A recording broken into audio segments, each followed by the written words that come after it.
Okay, greetings and welcome to another Van Man Talks live stream. Now, I'm very excited today because I have one of my favorite YouTube channels, political YouTube channels. I'm making my way through my favorite YouTube channels of guests to come on. And one of my favorites, No Justice. Thank you so much for coming on. I really appreciate it. I've been a massive fan of your channel. I said to you earlier, you Yeah. commented on one of my Mick Lynch videos, and I popped over to your channel and started checking out your videos, and I love your stuff. And we're going to get on to, the overriding theme of the video. I think is we're going to be talking about the centre and left divide in the Labour Party. But first, I'm really interested to know your sort of political background, because you do seem to have like a wealth of knowledge on politics, not even just politics but economics as well. And I'm curious where that comes from, what your sort of political journey is, and how you I started your mean, channel as well. yeah. So I mean, the first election I voted in was 2010. So that was when I was in Big second one. year of university. I think I was. So it would have been first year university. And so this was a big turning point politically because this was coming up at the point at which people who were reasonably left wing were getting frustrated with the Labour Party. For example, in the wake of the Iraq War, and Charles Kennedy from the Liberal Democrats was someone who was always fighting against that. And when one of the big conversations was about tuition fees, and Liberal Democrats were promising to get rid of tuition fees in their manifesto for 2010, I voted Liberal Democrat in the first election I ever voted in, and God knows that was a terrible decision. That's what I was about to um, ask you. Being a student in 2010, I imagine you probably voted for for the Lib Dems along with a lot of 100%, other 100%. people. There's a very famous question time moment, right, where this woman who's in the crowd, who's in asking question time, talks about how people won't answer questions and how people like that she calls David Cameron Teflon Dave, and how things don't stick. Between him, Oh yeah, between him yeah, and, yeah. and Gordon I Brown, right, remember. and then Nick Clegg was kind of shining in the middle with not being put under enough scrutiny because people were too busy thinking about the kind of political duopolies. That's probably caught in a lot by that. But in general, I think being politically active and starting my political activity just after the global financial crisis, like a lot of millennials, right? I'm 31 now. A lot of us, all our formative understanding outside during adulthood, our lives in the world of work, our lives dealing with public services, have all come in the wake of the global financial crisis and the austerity program of the Cameron and Osborne administration. And so that's probably where a lot of my political opinions come from. I think the material conditions that have been created for the millennial generation shapes a lot of our politics, right? Especially when you think about how the Blair administration got a lot of people into university under the promise that if you get to university, you get your good job, then suddenly with the economy that we've built over the years of New Labour, that will then pay dividends later on. But then global financial crisis happened, austerity happens, and suddenly that all disappears, and we move into a world of casualised workforces, of gutted public services, of a incredibly loose labour market where there are very few jobs to be able to get. And suddenly there's a huge there's a massive number of graduates that are existing who can't participate in the labour market properly. And the things that they were sold by, the promises of the new Labour administration just weren't there anymore. And that's probably what made me as left wing as I am today. Well, that's what I was going to say. If you started in 2010, I guess you sort of gradually, as more austerity kicked in during the 2010s, just started just naturally leaning more left. Um, 100%. well, well, yeah, I mean that gets on to what we mainly want to talk about. Uh, your recent videos I've really enjoyed. You've done a lot of stuff on the striking at the moment, which has been really great. But you've also done some videos about MP selection in the Labour Party, how more centre MPs are being chosen for their constituencies. Obviously, you had the Labour Files documentary recently. Also today, very very fresh today, I think Starmer again came out and said that Corbyn won't be standing in his Yeah. constituency. um, Novara Media today we're talking about. I think you beat Novara Media to the pit, to the point on this one. They were talking about the selection process today. I think you done a video about it a couple of days ago. But your recent videos on this has really got me thinking, because I have just been back and forth with Keir Starmer's leadership on Labour ever since he got in. For me, he takes one step forward and two step backs all the time. As soon as I think I feel hopeful that I can support him, we get a Labour conference where he's talking about British energy and things like that, and I think, oh, this is great. And then the Labour files comes out and the MP selection stuff comes out, and I'm thinking, oh God, and I flip back and forward all the time. But your recent videos and the things that you've brought up, I guess your overriding message really is, do you feel that Starmer just is so comfortable because of first past the post? He knows, unless something really drastic happens, he knows that it's near on a foregone conclusion that he's going to be the next prime minister. Do you just feel that he's just so comfortable now that he can just do what he wants?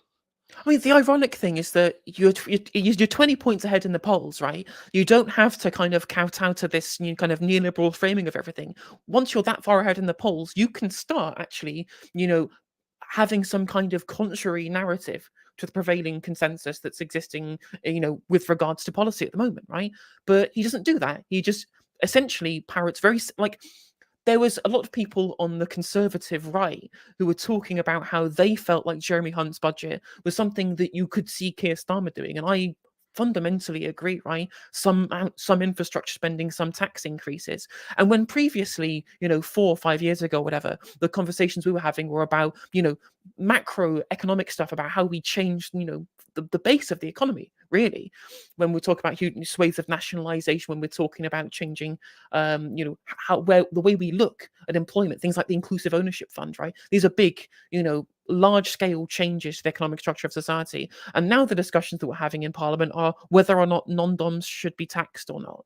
Which, Mm. sure, I agree. I agree with Keir Starmer about non-doms being taxed and about taxing private schools. But the problems that we're facing as a country and as an economy that are going to only get worse unless we take drastic action. I don't know if you've watched Gary's Economics. He has a really good channel on this, where he's I talking haven't, about no.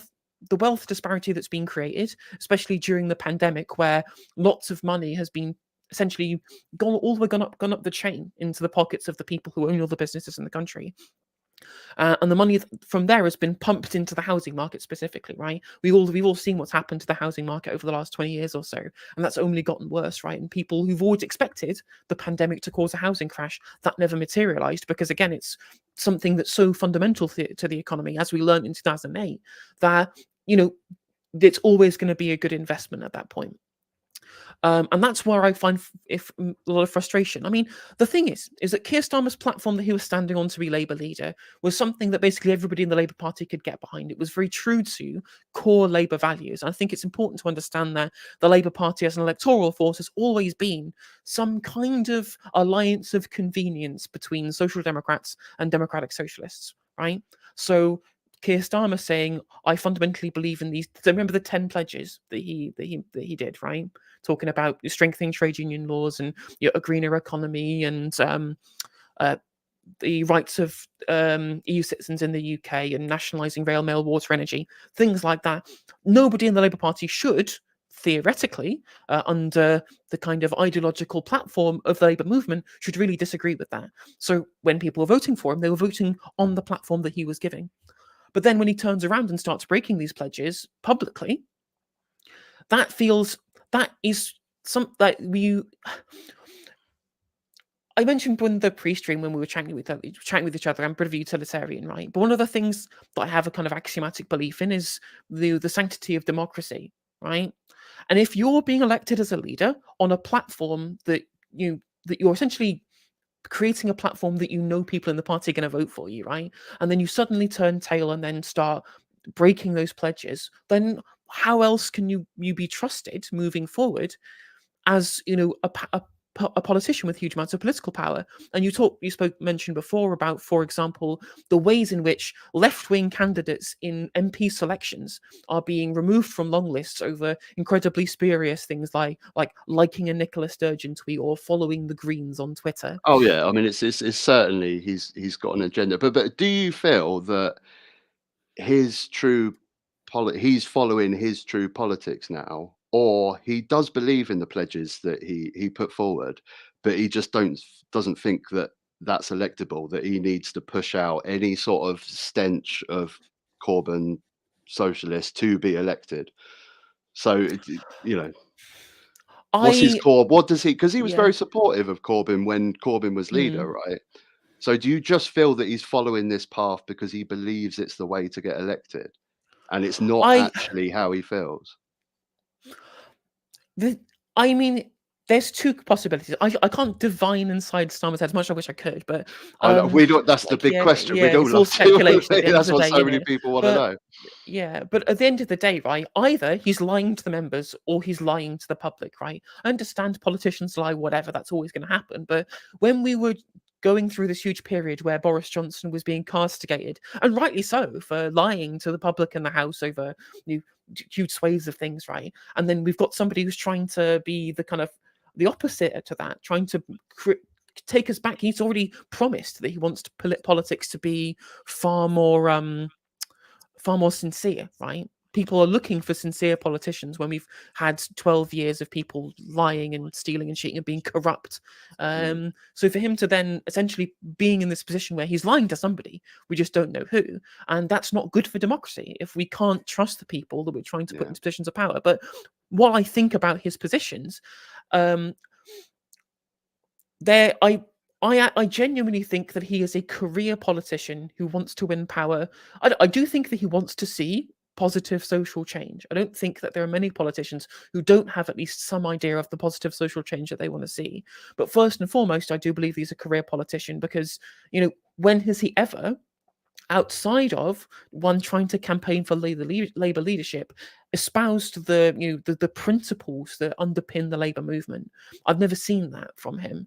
And we live in a system, again, you mentioned before about the sanctity of first past the post, where we have a duopoly. We have two parties, the only two parties that can get into government in the vast majority of seats in this country. If you want to be a politician, if you want to become an MP, you have to run in one of these two parties, right? That's why you see a huge disparity in both parties between, MPs who get elected. For example, the membership in the Conservative Party is much further to the right than the actual, parliamentary Conservative Party. That's why they elected Liz Truss as leader, despite the fact that she didn't really have the support of the MPs in Parliament. And likewise, I think that a lot of the PLP are much more to the centre of the actual Labour membership, which is why Labour membership kept choosing Jeremy Corbyn. And the reason is because if you want to become an MP, you have to join one of these two parties. And so you just kind of join whichever one that you're slightly more ideologically in line with. But, yeah. It's interesting what you say there, especially with the Labour membership. I mean, Jesus, it blew out of all proportion when Jeremy Corbyn came in with the youngsters joining up for the Labour Party. People obviously want these style politics, but it was always really interesting what you said about being sincere, and that's what so many people want that in a politician now, don't they? Especially after Boris Johnson. But I've never got a whiff of sincerity from Keir Starmer because I for better or for worse, he wants to win, and I'd love politicians to always say what they want and what they really believe in, and I'd like that from a Labour politician, and I don't think I ever not got that from Corbyn. I think love him or hate him, I don't think he was ever not sincere. But I just feel that Keir Starmer has just got this thing where he just has to win. Obviously, he has to win, and he's got some very dodgy tactics to do it. And I mm, don't know what he'll do when he gets in power. I don't know what the final manifesto for Labour will be for the next election. We don't know that yet. But some of the games he plays, especially around Brexit and stuff like that, with not really giving his true opinion on things, is very, mhm. very frustrating. 100%. Um, Especially when, in the lead up to the leadership election, he was saying that we have to extol the virtues of freedom of movement by rejoining the single market. And then that's just something that's completely being trashed, right? Like, I'm not a Brexiteer, but again, I believe in democracy. I believe the referendum results should be honoured, right? But you can be within the single market and not be within the European Union. That is fulfilling the And mandate that was given and I by the think I referendum, think right? that's a happy compromise. I mean, obviously, I'm a staunch Ramona. Many of my videos on my channel are about Brexit. But I've always thought that is a generally good compromise, really, seeing as the vote was so close to come out of Europe and stay in the single market and customs union. But anyway, Brexit aside, Starmer, do we underestimate how difficult it is for Labour to win an election, though? With the loss of Scotland, um, he seems to be doing a lot of things that are still trying to appeal to that Brexit vote. Recently on immigration and stuff, he come out and said, we don't need to rely on cheap labour, which I actually agree with, really. But he's appealing to that sort of vote, isn't he? I think he wants those northern towns back, those Brexit voting northern towns. So that seems to be his tactic. He knows that those safe seats in London are still going to vote for him. I'm going to still vote for him. Of course I am. I'm in a seat that's very, very tight Tory Labour. I'm going to end up voting for him. I am. That's just the thing. So, yeah, do we underestimate actually how difficult it might be for Labour to win an election with the loss And of I think Scotland? And he I has to think there target is, those yeah. seats. Yeah, for sure. I do think you're right about the electoral calculus that he's engaging in, right? Like, to make a kind of parallel, the electoral calculus that Tony Blair did in the 1997 election was, well, post right to buy, there's now a huge swathe of the population who were previously didn't have any assets that they owned that have now been gifted assets by the Thatcher administration selling off council houses on the cheap. So we now the swing voter is now the people who are homeowners, right? Those have been the swing vote essentially for the last 25 years, have been people who are homeowners, people who have multiple property wealth, right? Because everyone who rents is basically all voting Labour at this point. So there's no point in kind of pandering to them anymore. But the issue is, do you right, think the people they're targeting has actually changed slightly since the Blair era? Is he targeting different? Labour got to target different people now. I actually think that it hasn't changed that much. I still think that these are the same kind of people that they are trying to target, those kind of swing voters. Again, we're strangled by first past the post, in which basically every single constituent comes down to trying to appeal to a swing vote. That's why neither party has any policy platform that does anything for young people, because they know that they don't have to bother trying to appeal to them. A, because they don't vote, and B, because if they are going to vote, 80% of them vote Labour already anyway. So what's the point in making policies that appeal to them? Which is why in that video that I said about, how far does Keir Starmer have to go before people stop voting for him, we're like, well, hang on a minute. If you don't say to the Labour Party, unless you give us some kind of policy platform that's going to appeal to us, we can't lend you your vote on a utilitarian basis anymore, because all we're doing is cutting off our nose to spite our face, right? And when we're talking about, you mentioned northern towns and there's like the red wall seats, these are naturally conservative seats now. When you look at the demographic shift that we've seen, where in these kind of suburban or slightly kind of suburban rural red wall seats, they basically only vote Labour because of how much they got burned by Thatcher in the 80s, right? The decline of manufacturing, the decline of northern towns in general, Accrington, Burnley, Chester, places like that. And it's a miracle and these people have gotten older. They're all homeowners, right? Their material interest is with voting Conservative now, but they stuck with Labour for a very, very long time, and they swapped their vote in 2019 because Boris Johnson promised them that they were going to get leveled up, which obviously never happened. But it was the first time a Conservative politician was outside of the Conservative mold. He was outside of the traditional economic model of the Conservative Party as well. He was very much a kind of centrist economic platform rather than the neoliberal economic platform that we'd seen previously. So I do think that it's going to be very difficult to win an overall majority as a Labour candidate. But at the end of the day, right, what you want to be doing is you want to be able to create positive utility with the policies that you put in place, right? If you have to compromise every single value that you have to be able to get into power, you've not done anything with the power that you've gained, right? If your immigration platform is the same as the Conservatives, or to the right, as far as Nigel Farage is concerned, right? Nigel Farage has been on Twitter, on his YouTube channel, talking about how he believes that Keir Starmer is now to the right of the Conservatives on immigration. Or if you're not going to be repealing the anti-strike clause that Rishi Sunak's going to come in, right? What are you doing with that power? That's why I get very frustrated with the Labour Party, not just because They So don't feel like they want my vote, and not only do they don't feel like they want my membership, they don't like. I'm not a Labour member, but I'm a member of an affiliated union, so I still contribute financially to the Labour Party, yeah. and it feels and like unless I stand my ground on this one, how am I ever going to see those policy platforms being put in place that I feel are necessary to create the the large scale change that's needed to fix society? So to play devil's advocate here, I mean, I think the overwhelming voice would be that Labour had their chance with Corbyn, with 2 elections, to put forward more socialist policies. I mean, we know he got a bad rap. We know the media campaign against him. We know all the things that went against him. But that would be the general consensus, that Labour had their chance to have those sort of politics.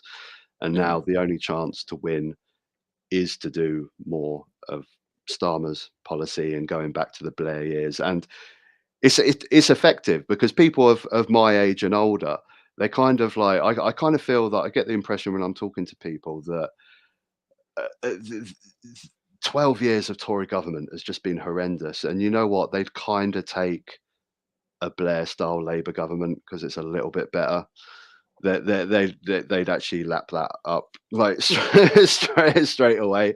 But I think you're right, and a lot of people that share your views is that that's not good enough now. I think we're in a position where we really need drastic change, and I'm starting to get on board with this way of thinking as well, because I was thinking like that. I was thinking, you know what, I'd just give me a Blair style Labour Party. Yeah, I'll take it. I would take it after 12 years of Tory government. But everything that's been going on with everything over the last 2 years, it's just goes to show that we really do need drastic change, but without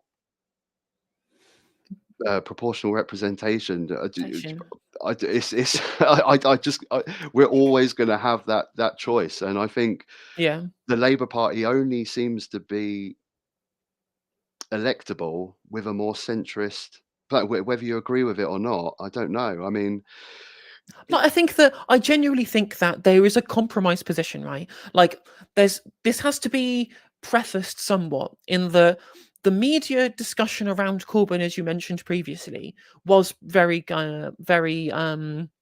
I mean, they just lied. They just lied yeah, constantly yeah, about him. But they were scared. They were scared of his political platform because a lot of the media institutions that we have at the moment have grown out of the understanding of what Labour was like in the 70s and 80s, right? That's the prevailing consensus, kind of received wisdom about what happens to Labour when the left get in control because of the issues with what happened with militant tendency and the entryism that happened there from actual Trotskyists and communists trying to turn the Labour Party into the vanguard party, right? And that is kind of seared into the brain a lot of these high up media figures. And the political Overton window in this country has shifted so far to the right, where basically we have no public assets anymore. We have the NHS, we have education. Like, what else is there left to sell off at this point? yeah, Where we look at something like the platform that Jeremy Corbyn was actually putting forward in the 2017 and 2019 manifestos, which was some nationalisation, some cooperative funds, that kind of stuff. That's just social democracy. But that's so far to the left of where we are actually economically right now, rather than far to the left in a more kind of holistic sense, that it means that even something that was essentially, when you look at a European country, was bog standard social democratic platform, the media treated it like it was the Trotskyist entryist of the 1980s, right? And that's and the problem is that is a function of the Blair government. The Blair government was so centrist in its political platform that it lent credence to where the Overton window was post-Thatcher, post-neoliberalism. That's why Thatcher said that she believed that Blair was her greatest victory, because she'd yeah, won the economic argument about neoliberalism. A lot of the problems that we see now can be traced back to the failures of the Labour government. For example, the housing crisis, right? Council housing is the great leveller. It is the way in which that we can use to mediate the private rental market. It's only in 2011 that private rentals overtook social rentals in this country and has now ballooned out of proportion. But in 2004, during the Blair administration, only 120 council houses were built in the entirety of the UK. Thatcher, Major, and Boris Johnson more council houses were built more during those periods of time.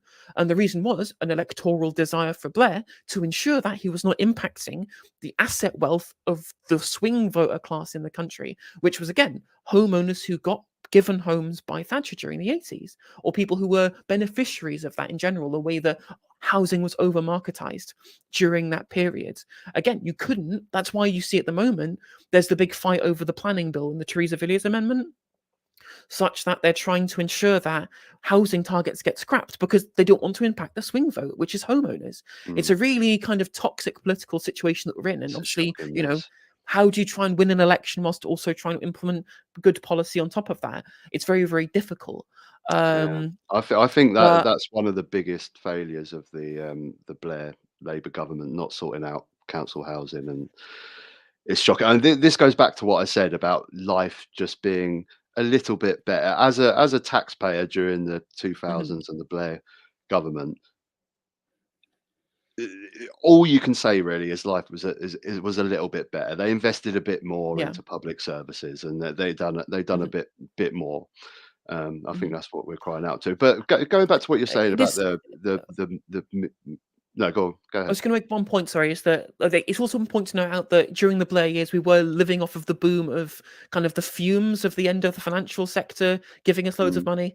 So I think, they did well with what they had, but PFIs were bad and over financialization of the economy was bad. But that's a bit of a digression.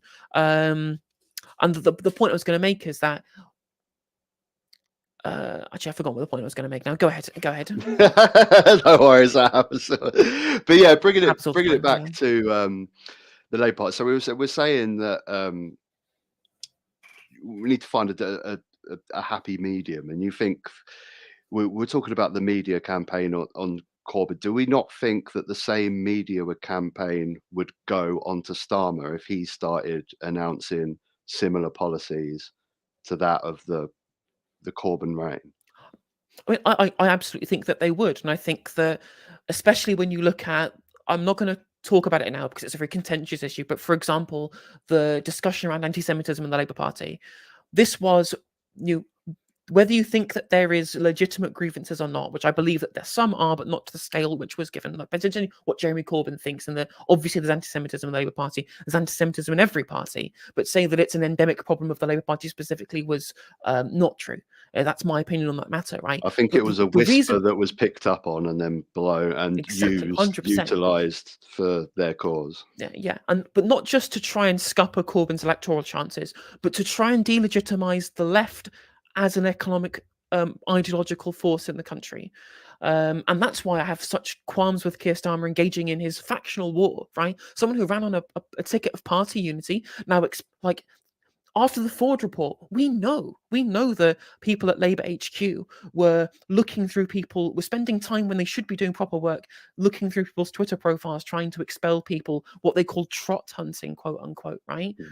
And that's still going on essentially now. After calling for party unity, and now that we know the Ford report exists, they're still engaging in this nonsense factional warfare that they said that they saw the end of, right? Sure, they'll get party unity, and their idea of party unity is expelling everyone who they disagree with.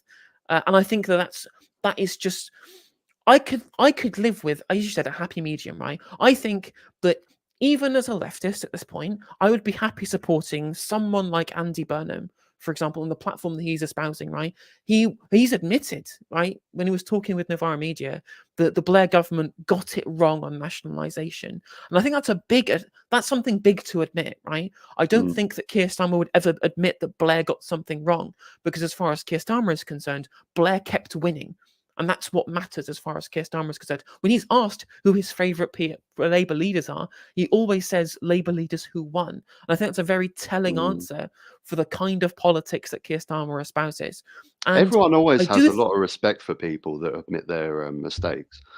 I think everyone thinks it's an admirable cause. And I do think there is political sea change happening at the moment as well. I think that just as there always is, people realize the problems just slightly after it's been a little bit too late. What's happened with climate change, basically, we were being told about the issues of climate change 40 years ago when Exxon were hiding the studies that they'd literally done on their impact on the environment, and we're only now, in the last kind of decade, actually properly taking steps on the climate. And I think we're seeing that with regards to unionization and with nationalization now, for example. The like Mick Lynch as a media figure, right? He has been like he's hugely popular in a way that someone like Corbyn wasn't. 'Cause I think he's more relatable, right? One of my big problems with Corbyn as a person is I don't think that he was a particularly relatable politician unless you were someone who was already amenable to his point of view. Whereas Mick Lynch is straight talking, he says it like it is, and it does help having an East London accent as well. I've always thought that if you put him forward as Labour leader at that time instead of Corbyn, saying the things that Corbyn wanted to do, I think it would have had a different impact, because you can't help but not like that guy, and especially how good he is with the media, and he's just incredible. It's absolutely And incredible. again, it's sincerity. And the thing is about him as well is that he is a union leader. He has no political ambitions other than to fight for the needs of the people who he represents. So when he comes on a media show, he's not trying to get some kind of access with a journalist, because I could go on for an incredibly long time about how incestuous the political and media class in this country is.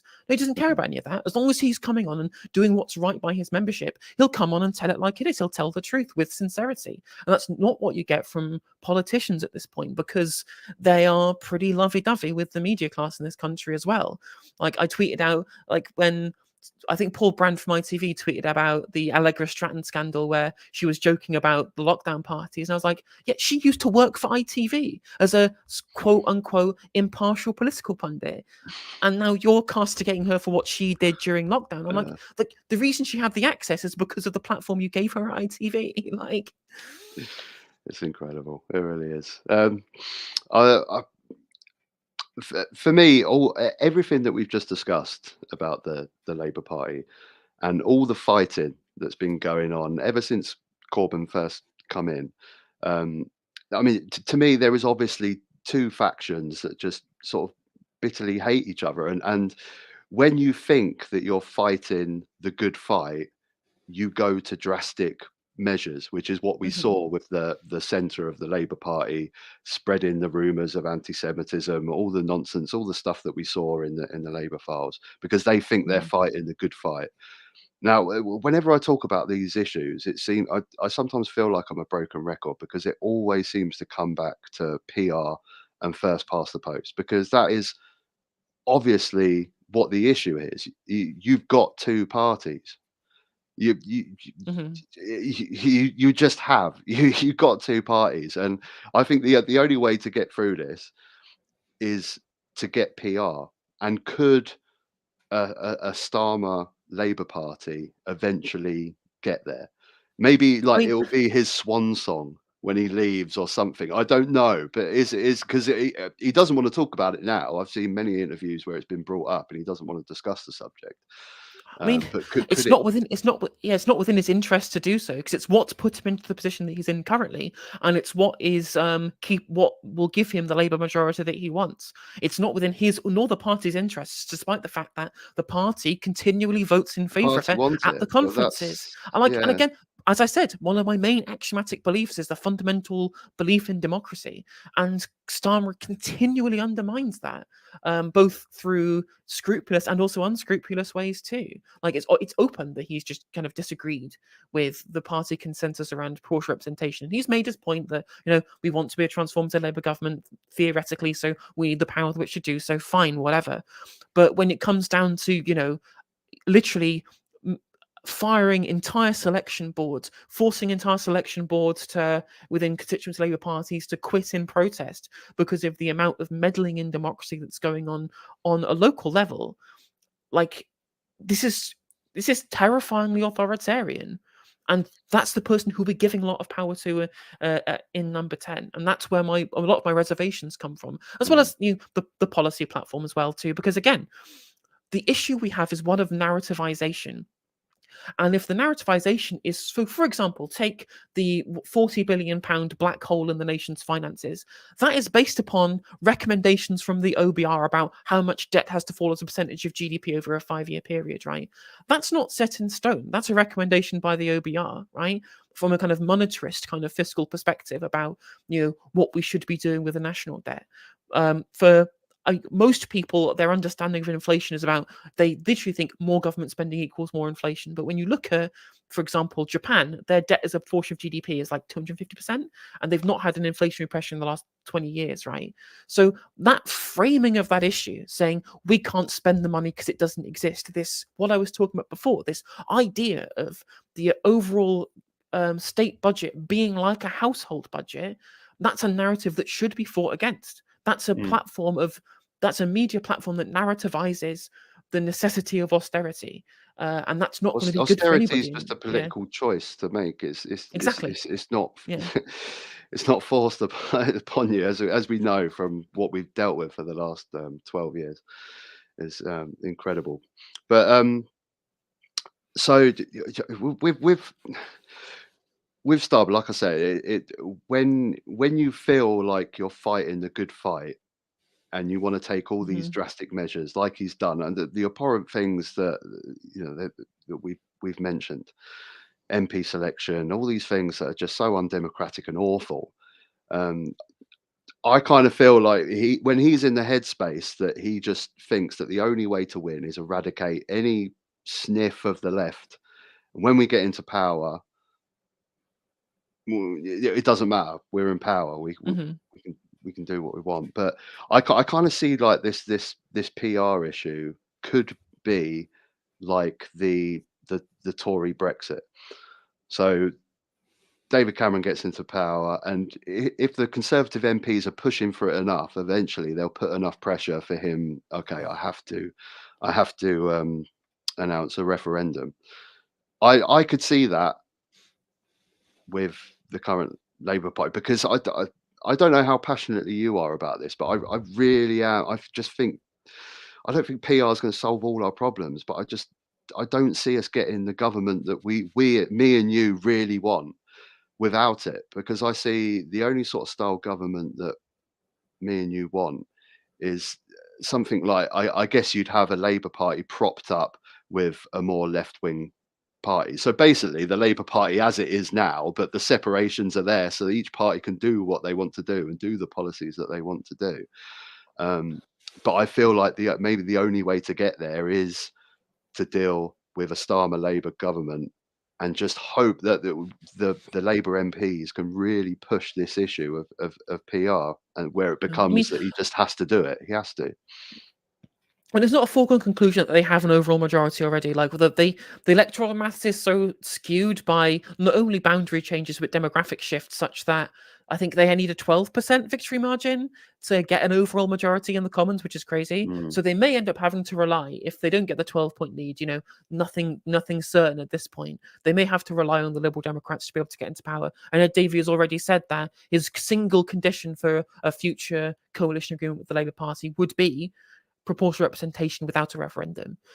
So maybe that's something that happens. But I mean, I am happy for any kind of electoral reform. I actually prefer, as an electoral system, instant runoff voting rather than proportional representation. I like what they have in Australia, because again, not only do we need to have a future Labour Party backed up by a more left-wing party, we also need enough power within the Commons to be able to enact large sweeping legislation. And the issue with proportional representation is that to build the coalitions you need to make a government possible, drastic change becomes more difficult, because then you have to rely on the votes of people who are probably going to be more closer to the centre than you are, for example. So I like the idea of instant runoff voting, because it means that everyone gets to have their voter power increased. Everyone gets their vote counted at every election at the very least.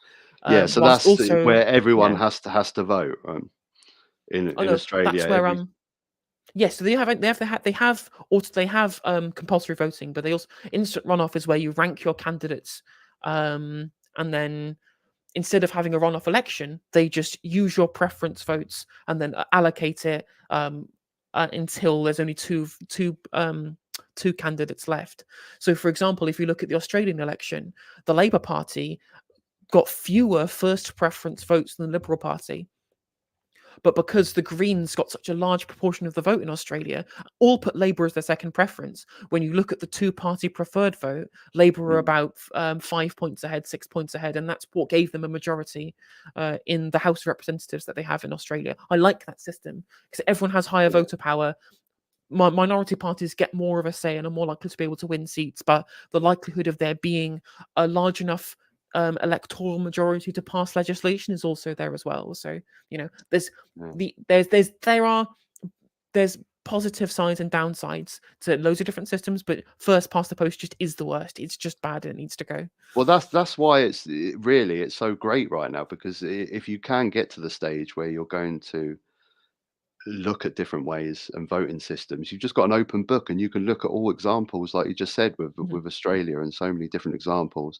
I really do like in Australia that every citizen has to vote. I know a lot of people don't like the idea of being forced to vote. I mean, it's not really being forced, is it? I think you do get a fine if you don't, but you can also draw a giant cock on your ballot paper if you want to. You don't have to actually vote, but you actually have to fill out the form, and it means that political parties have to appeal to everyone, because that's the problem in this country. We're only appealing to the people that we need the votes for, but if everyone has to vote, you have to appeal to absolutely everyone. What's your opinion, talking about reform, what's your opinion on the House of Lords with Starmer's announcement that he's going to get rid of them?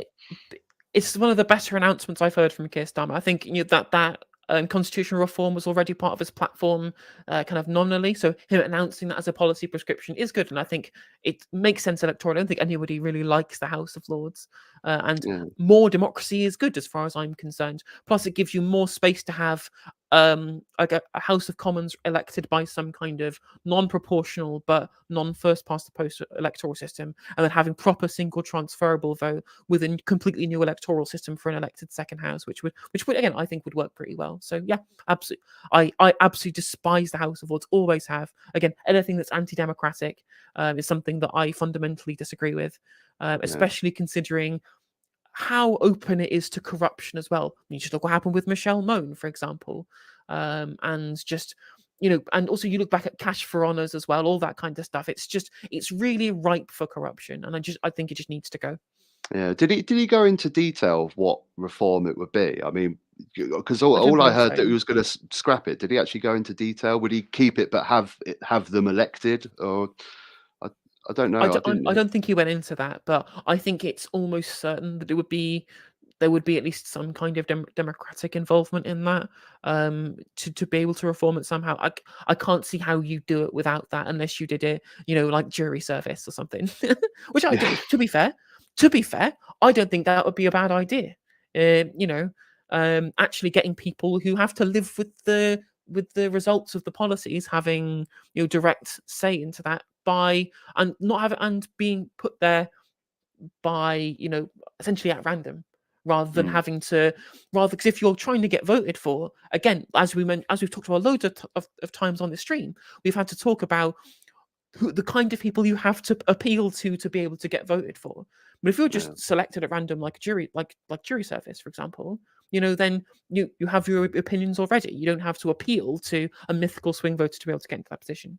I like it. The thing is, though, this is the United Kingdom, and we don't really like doing incredibly drastically new things and new ideas. We like to do things that have been hanging around for the last sort of 500, 600 years.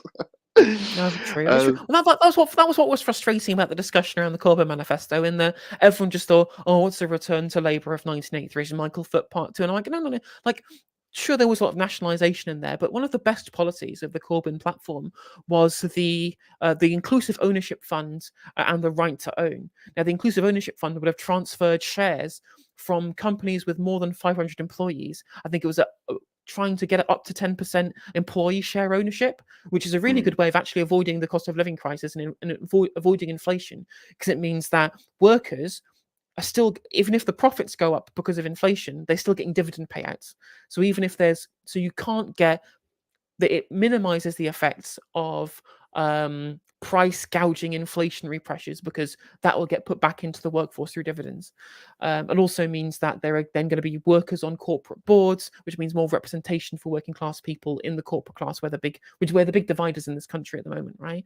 And the right to own is that if a company was going under, it would make workers in the company the buyers of first refusal to turn it into a cooperative. So if it was going to get floated on the stock market or was going to go into administration, at that point, the policy would have made that no.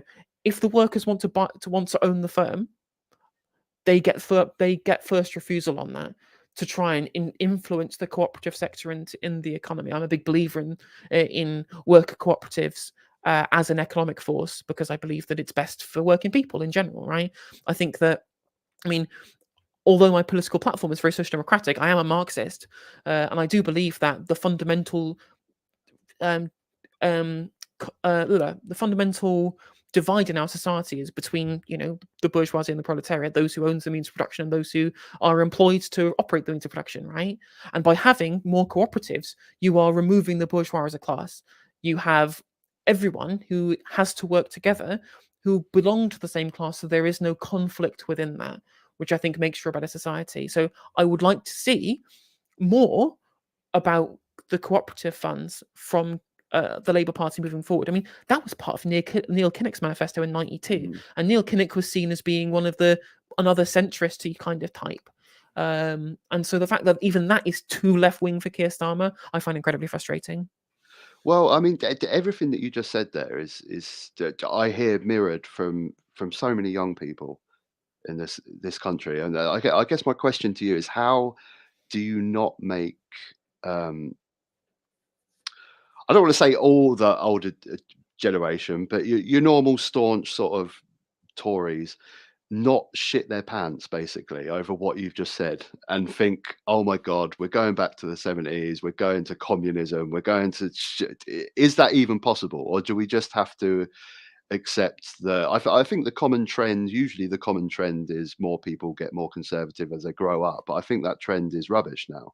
I don't think that that's happening. I think as people are getting into their 30s and 40s, they're still sticking with their more left-wing beliefs. So Yeah, and that's so. I think that paradigm was very specific to what was happening because of people's changing material needs and material interests post neoliberalism, right? Post the public sector sell-off, where boomers, who are the largest voting cohort, got gifted huge amounts from the public sector sell-off, from the demutualization of the building societies, all that kind of stuff. They just got gifted huge amounts of asset wealth, huge amounts of financial wealth, and they lived through the boom of the new Labour years as well. And so because they gained loads of asset wealth, they became more conservative because they had more to conserve. But now millennials are not getting that asset wealth as they grow older. And so there was a period. So before the 1980s, people voted with their class the vast majority of their life. Between the 1980s and 2010, between the start of neoliberalism and the economic crash, people were getting more conservative as they got older. But now that wealth is being more centralized and being more owned by the corporate class, for example, that paradigm has now ended again. And yeah. the oldest millennials are in their in their early 40s now. Elder millennials are, and they're just as left wing as they ever have been. In fact, millennials are the most left wing generation, more left wing than Zoomers, for example. Yeah, So I agree. I think there's a massive shift. So mhm. we've got about 10 minutes left on the stream. I wanted to do an hour. There's a couple of things that I'm really interested to ask you. First of all, I'd like to know, because all your videos that I've seen are on certain topics, and I love them. But I really want to try and sort of get to basically what you do, or what you'd like to see the Labour Party do right now. Pretend you're in power. You're you're Labour leader. What are sort of Mhm. like your main sort of 5 things that you'd really like to see that this country drastically needs? So nationalizing, actually, I think the important ones to nationalize is, first of all, is energy extraction, right? The energy crisis is being caused by the fact that we are having to buy our own gas and oil reserves at global wholesale prices because it's being privatized. If we had a state-owned energy company like Norway does, we would be able to have the oil and gas in the North Sea at cost, just like Norway does, right? They have a 70% stake in Equinor, which is the state-owned gas extractor in the Barents and North Sea for Norway, and they don't have the energy problems we do, right? So that's one big thing. And actually, and But the change, before you yeah. move on, what? Sorry to interrupt, but what do you feel? Because Starmer has announced, I don't know nothing about it. We don't know anything about it. He's announced the British energy GB thing. Energy, yeah. Do we even know Unfortunately, anything about that? So that would be like him maybe sort of trying to enact what you're trying to say, but I don't know too much about it. I don't know whether he's actually talked too much about it, about what it would exactly look like. what we know so far is that it's not going to be producing any energy of itself. What it's going to be is a way of creating public-private partnerships to invest in the green energy sector, which to me just screams PFI's Part 2. All it seems to me is just like a slush fund that they're going to use to invest in private sector green energy startups or whatever. I mean, Jonathan Reynolds, when he was on Laura Koensberg's show, literally talked about using it as a fund with which to unlock these markets, which to me just screams New Labour to me, unfortunately. PFI's Mm, Part 2, which is a shame, okay. because when you initially announced the policy, I was like, this is encouraging, when actually it just seems like a yet another way in which we transfer even more of our public money into the private sector, Mm. which I find incredibly frustrating, because again, we should have more state, like the energy market is just something where it's a I natural monopoly where marketization has just in general failed, I right? think popular opinion is definitely there on that one. I think that that Exactly. goes right now. Who the hell would not be in favour of nationalised energy in an energy crisis? I think that goes Yeah, across all political scales. I think that's popular. 100%. And Um, the polling will agree with you. There's a super majority of people who believe in that. Like, I would like to see things like Royal Mail and the water companies nationalised as well, but I think that is less important than the energy sector. The railways and energy, actually all public transport and energy, I think, are the two main things that need more nationalisation for. Like, good. That's why I like Andy Burnham a lot, because he's nationalised the buses in Manchester. yeah, Um, yeah. was on the road to doing so. The second policy I think is really important is the cooperative funds that I was talking about. Things like the Inclusive Ownership Fund, the right to own, the Marcora law from Italy, I think would be a really good adoption and Labour Party platform. I don't know if you know about that, but in Italy, the Marcora law is that if you're on welfare payments, you can take a lump sum of welfare payments to create a new cooperative business with other people who are also on welfare payments. So you instantly all get jobs by creating a business together, which I think is a really good way of Wow. incentivizing cooperatives, increasing our labour force participation rate, and also in general making getting us more more startup small businesses, which I think is a good thing, especially if they're cooperative rather than a traditional kind of capitalist model. So all the kind of policies incentivizing cooperatives are one of my big things as well. Third thing, council housing, more and more council housing. We need to get back. We need huge swathes of council housing. I cannot stress how many council houses we need. Like in the 1970s, we were building, hundreds of thousands of council houses every year, and at the moment we're building like 100. It We need so many more than we have currently, Yeah. and they need to stay in the public sector. They cannot get sold off like they did before. Um, It shouldn't, because we know everyone knows that that was a disaster. mhm, I think that is another one of those things that goes across the political divide with council housing. I really mhm, does. I think people understand. No one can justify. I live in Brighton. £1,200 a month for a studio flat. Everyone knows that this is absolutely bonkers. Probably for a studio mhm. flat that's going to be full of mold in the corner. It's another Mhm. one of those things that I think is a popular policy. Exactly, 100%. Like, I think there's room as well for more incentivization of housing cooperatives as well as an alternative to private landlordism, but that would require a lot more, intricate policy. Similar to, I don't know if you've heard about the Preston model that they use in Preston Council, where they have cooperative funds available for that kind of stuff in Preston, which I think is really good. Community wealth building, something that's pushed by the New Economics Foundation. So they are a progressive economic think tank. Miata Farnbole, who's the leader of the New Economic Forum, is actually going to be the Labour candidate in Campbell, Bell and Peckham, one of the only actually properly left-wing candidates left who didn't get excised from the long list in the lead up.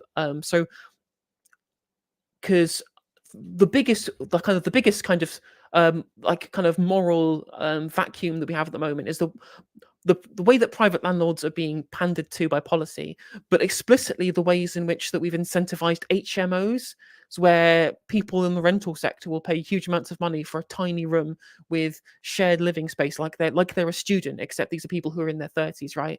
The ways in which we've taken proper family homes and just turned them into like incredibly cheap like HMO properties for private landlords to be able to scalp huge amounts of money. I think that's criminal, the way that we've done that. But HMOs for young people to live in post, if they just graduate university or they're not going to university, that's a perfect thing to have as a housing cooperative, right? Loads of people living in a larger house, which is being done not for profit. And so I think that would be a much better model for short-term housing needs than the current private rental market we have. It just But I don't goes to think that's a show bigger issue. Yeah. there's so many exciting new ideas that are coming to the forefront, and Yeah. I guess that's where we're leave the stream, because unfortunately I could talk to you all night, but I do have to go. I've got to go pick up my wife from work. She's a nurse. She's not striking. She's at work today. But I guess where I'll leave it is, what do you think about going forward to the future? Because I actually do. Um, I'm quite positive, because I think it's one of those things, when you hit rock bottom, there's only one way to go, right? And I think that's where we are Yeah. now. And I'm quite positive about the future. Yeah, we may have a few more years of rocky roads again, but all the sort of things that you've been talking about on this stream today, new, exciting, vibrant ideas coming forward from young people in this country. I do look forward. I do look positive towards the future. What are your thoughts going towards the future? I think party politically, I'm super doom pilled on how party politics is going, but ideologically, I share your optimism, especially for the younger generation. We have, I don't like. There's the Marxist. In Marxism, there's the concept of the economic base that feeds into the superstructure, which is the cultural stuff that goes on top of the economic structure that we live under, and how the economic base is how we change that. Amusingly, Thatcher agreed. Like, she thought there's a famous quote of hers, which is, the method is economics, but the goal is to change the soul. And what that has done, and the Thatcherite economic paradigm has created, is everything is marketized, everything is a competition, everything is individualized and atomized. There is no such thing as society, right? And I think that economic and cultural paradigm has permeated through a lot of older people in this country. Again, not through nothing they've done consciously, right? I'm not going to blame them for actions that were taken outside of their control. But what I think that has done is created a generation of young people who've been stung by consecutive neoliberal administration for 43 years, who've neglected their needs, neglected what their own material needs moving forward. So much so that they've completely rejected that framing, right? They want a cooperative society. They want a cohesive society. They want us to, they value cooperation. They value cohesion within society, right? And I think that's why I have a lot of optimism for these people in general creating a better society at large, right? And the attitudes and the values that we have in society, I think, are really what need to change fundamentally, regardless of whether I think that we're going to get the policy changes that we needed on a party political platform and from an electoral platform as well. That's why we've seen this explosion in union membership, this explosion in interest in unionization, because unionization is a cooperative thing, right? People with a shared interest coming together to ensure that they have a better life for themselves, which I have a lot of faith in young people because of that. Yeah, I can't agree more. I think everything. I know there's a lot of negativity with the unions at the moment, and we would like to take the piss out of a lot of right-wing pundits that are damning the unions. But I generally think the overriding support is for unions and what they're doing 100%, right now. It 100%. doesn't get publicised as much. What you see is the normal rags and the normal media outlets that are shooting down the unions right now. But if you actually generally just talk to people, real people, and the overwhelming consensus is the support for the unions. It really is. On that 100%. note, like I say, I'd love to talk to you all night, but I do have to go, unfortunately. Thank you so much for coming on the stream. I will just have a little bit of a shout Absolute out pleasure. to the chat, because I am notoriously bad for ignoring the chat on the side. So I do apologise to all you guys watching. Thanks for coming on.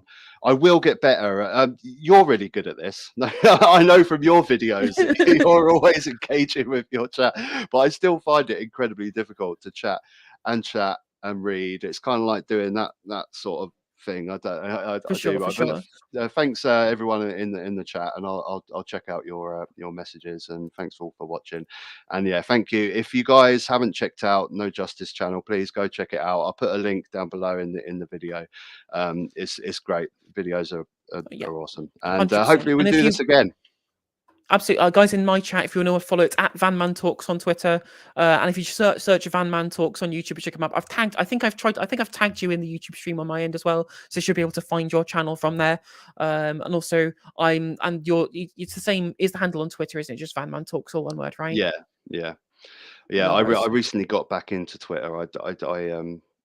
I kind of abandoned it for reasons it was kind of absorbing me too much, but then it just creeps back into your life, doesn't it? And you have to start using it again. 100%. I mean, Twitter is my promotional tool a lot of the time, really. That's why I got into Twitter, to promote the channel. But then you just get sucked into the discourse. It's terrible, but You have to. I try and have fun rather than get lost into a lot of the negativity on there, because it's not the Agora, it is just the Bird app. But also, if people want to find me on other platforms, I'm on TikTok, Twitch, YouTube, Twitter, Facebook, Instagram. It's all the same handle, which is that one right there. That's a good point, actually. What age is the cutoff to be able to use Twitch? I feel like I'm coming to 40 years old now and I can't use Twitch. It seems like a really young person's platform, but that's your biggest platform, isn't it? Technically, my biggest platform is now TikTok. Okay. Amusingly, I post clips from the streams on TikTok, and they get like hundreds of thousands of views sometimes. Like one clip I did reacting to PMQs, where Rishi Sunak said that Royal Mail was that was going to get funded by the taxpayer, and I was like, you privatized that in 2013. I saw that. Yeah, I think you've done it as a short on YouTube as well. I did. Yeah. How I got like TikTok? 130k views for that clip on TikTok. That's brilliant. Yeah. I wish I got paid for it, like I would on YouTube. I know. Well, I actually got a YouTube short that's got 1.5 million views, where I just pasted Roy Keane remarking to Boris Johnson in Parliament, and it's got 1.5 million views, but it's a short. I don't get a penny for that. I don't get nothing. No. It's really frustrating. But anyway, on that note, I do have to go. Thanks again. Thank you so much for coming on. I really appreciate it. Hopefully we can do it again sometime, because I really enjoyed that. It was a really good chat. Amazing. I really enjoyed it too. Yeah, I'd love to have this conversation again sometime. I really appreciate the invite as well. Excellent. Thanks for reaching out.